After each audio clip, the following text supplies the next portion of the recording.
Également, grand dauphin.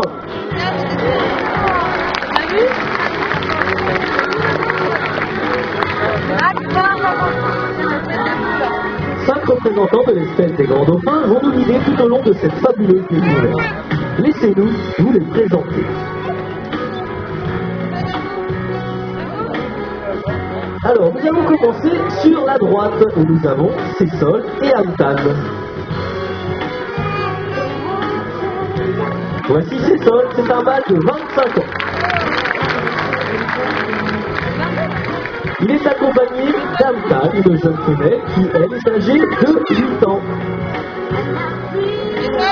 Tu tiens maman. Bonjour Antan.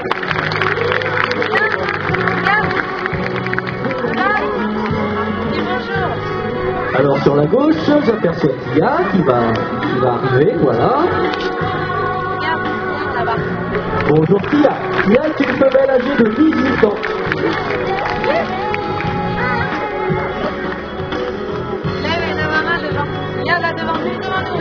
Et enfin, sur la gauche, voici Minos. Minos est un jeune garçon, il est âgé de 6 ans. Je crois qu'il a besoin d'encouragement. Ah, tout de suite ça va mieux. Et il y a également Péos qui en ce moment même évolue dans le bassin, nous le verrons tout à l'heure. Péos est un jeune mâle âgé de 10 ans.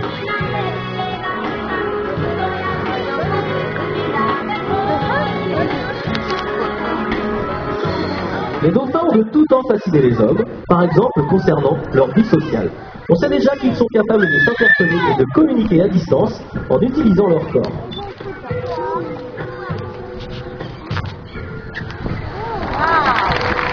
Merci Tia.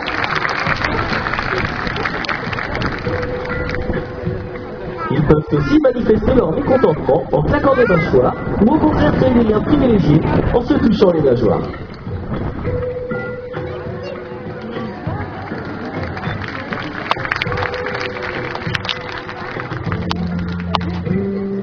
Mais il nous reste encore beaucoup à apprendre. C'est pourquoi l'équipe scientifique de Planète Sauvage, en collaboration avec le département d'éthologie de l'Université de Rennes, a décidé de s'intéresser au sifflement que produisent les dauphins sous l'eau. Les dauphins ne possèdent pas de cordes vocales. Tous les sons qu'ils émettent le sont par les vents. Les vents, c'est l'orifice contractile situé sur les crânes des dauphins et que vous présente actuellement dessous ailleurs. Cet évent n'est autre que leurs narines, je vous le rappelle, ce sont des mammifères qui doivent donc régulièrement remonter en surface pour respirer. Écoutons ce qu'ils sont capables de faire avec cet évent.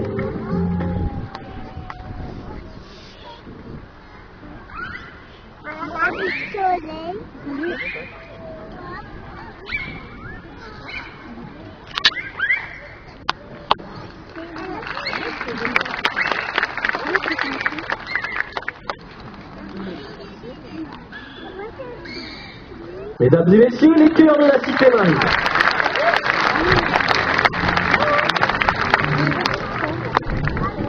Sous l'eau, les dauphins produisent des sifflements que nous pouvons parfaitement entendre. Ces sons sont utilisés pour communiquer. Voici un échange que les biologistes de la Cité Marine ont enregistré dans nos bassins.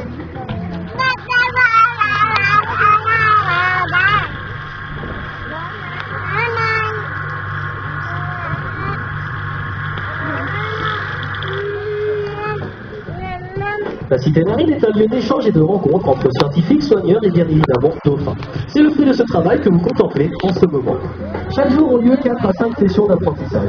Par exemple, nous apprenons aux dauphins à circuler entre les différents bassins ou encore les entraînons à de nouveaux comportements, ludiques, à but scientifique ou médical.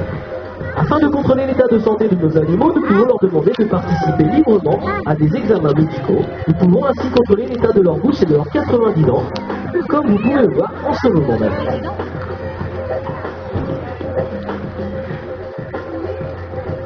Nous pouvons également suivre l'évolution d'une gestation grâce à des échographies. Les femelles portent leur unique petit pendant 12 mois, elles peuvent l'allaiter jusqu'à 2 ans et le petit sera autonome vers l'âge de 3 ans. Vous voyez sur la droite un exemple de la position de l'échographie. Et enfin, nous pouvons effectuer des bilans sanguins, des prises de sang qui chez le dauphin s'effectuent sur la nageoire caudale.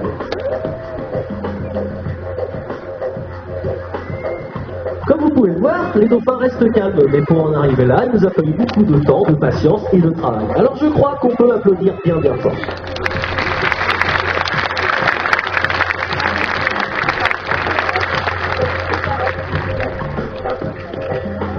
Pour l'apprentissage des comportements quels qu'ils soient, nous utilisons deux accessoires essentiels. Le sifflet, qui est accroché autour du cou de nos soigneurs, et la cible. Vous voyez au centre, voici la cible. Donc, la cible va nous permettre d'indiquer au dauphin une direction à prendre, ou encore cibler un endroit où aller, ou bien dessiner un mouvement. Regardez, le dauphin connaît la cible, il la suit et réalise le mouvement demandé.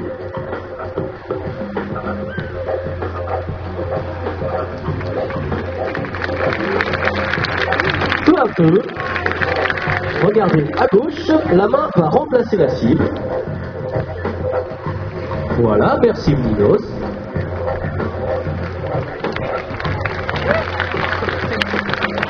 Et enfin, sur la droite, le geste seul permettra au dauphin de comprendre ce que l'on attend de lui.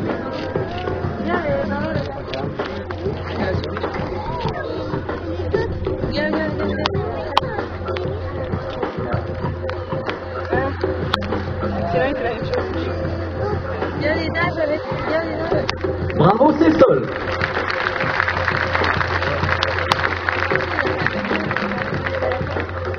Donc vous avez entendu un petit coup de sifflet. Ce coup de sifflet indique au dauphin qu'il a bien compris et réalisé la demande du soigneur. Lorsqu'il l'entend, il sait alors qu'il peut revenir vers ce dernier pour recevoir des encouragements du poisson, des caresses, des glaçons, ou alors, comme vous le faites très bien, des applaudissements.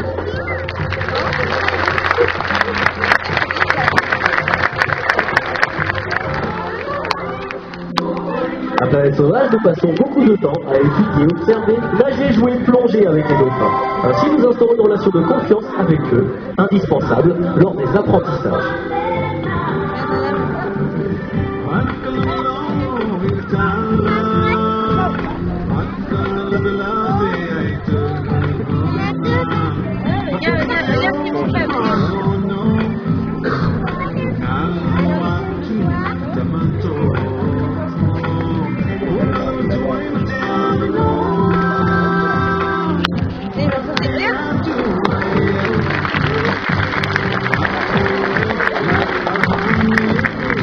Mal au bras, moi.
Dès l'invention des premiers bateaux, les routes de l'homme et du dauphin se sont croisées.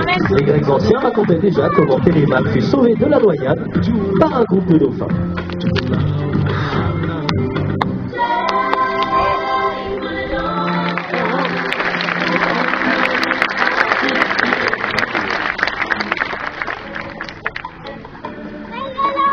Dans plusieurs endroits du monde, dauphins et hommes pêchent ensemble. En Mauritanie, les pêcheurs en pirogue préviennent les dauphins en faisant du bruit dans l'eau lorsqu'ils installent leurs filets. Les dauphins arrivent alors du large et rabattent les poissons. La pêche est alors plus fructueuse pour les hommes et les poissons plus faciles à attraper pour les dauphins.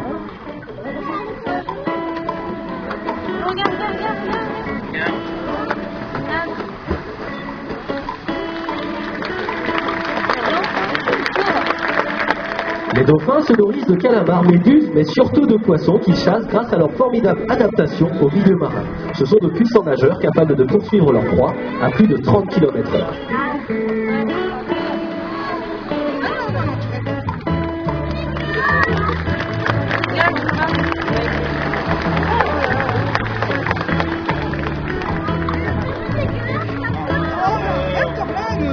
Ils se propulsent grâce à leur puissante nageoire caudale que nous allons vous présenter.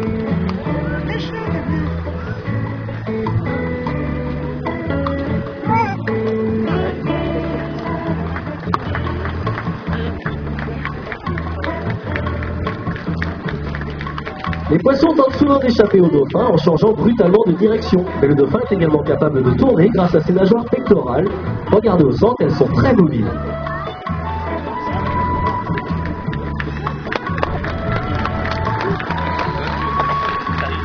Reste enfin la nageoire dorsale, comme son nom l'indique, elle se trouve sur le dos du dauphin. Elle permet de stabiliser la course à grande vitesse, à la manière d'une quille sur un bateau. Dans le monde entier, les dauphins ont développé des techniques variées de chasse. Certains sont capables de rabattre leur proie vers la surface et de l'attraper au vol. Le dauphin est doté d'une bonne vision, vous allez pouvoir le constater. Alors au centre avec Tia,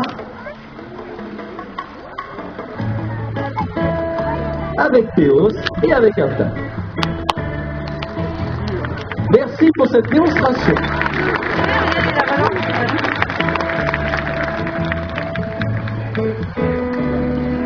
Voilà, bravo Tia. En Floride, les dauphins forcent les poissons à s'échouer sur la plage et les suivent pour les attraper. Une fois rassasiés, le dauphin se remet à l'eau. Sous l'eau, les conditions de visibilité sont souvent très dégradées et les yeux ne suffisent plus. Les dauphins ont alors développé un sens supplémentaire que l'on appelle écholocation. C'est en quelque sorte un sonar. Ils vont émettre des sons très aigus que nous ne pouvons pas entendre. Ces sons vont rebondir sur une proie, un obstacle, et l'écho qu'ils reçoivent en retour leur permet de l'analyser.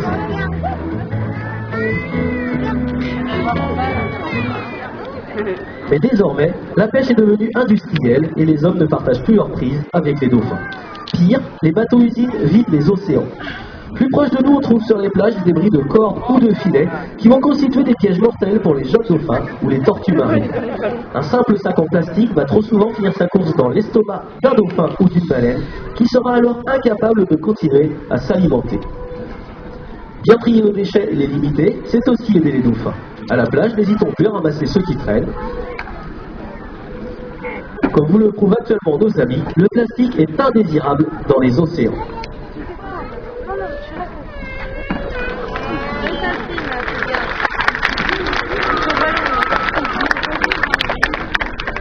Parfois, la dégradation du milieu marin est moins visible, mais tout aussi dangereuse. Mercure, plomb, peinture, pesticides, désinfectants se déversent dans les décharges ou les égouts, puis dans les rivières et finissent dans les océans.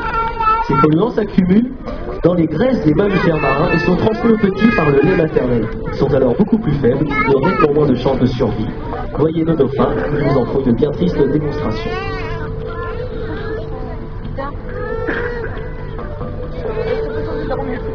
Mais c'est une simulation que l'on peut applaudir bien fort. Merci.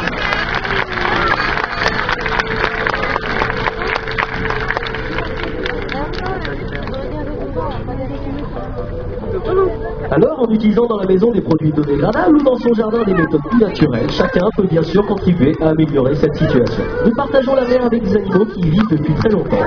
Nous sommes donc leurs invités. Alors soyons respectueux du milieu marin. Mais nous sommes persuadés que le spectacle de l'élégance de nos dauphins saura mieux vous convaincre que n'importe quel discours. Alors, laissons-les nous émerveiller.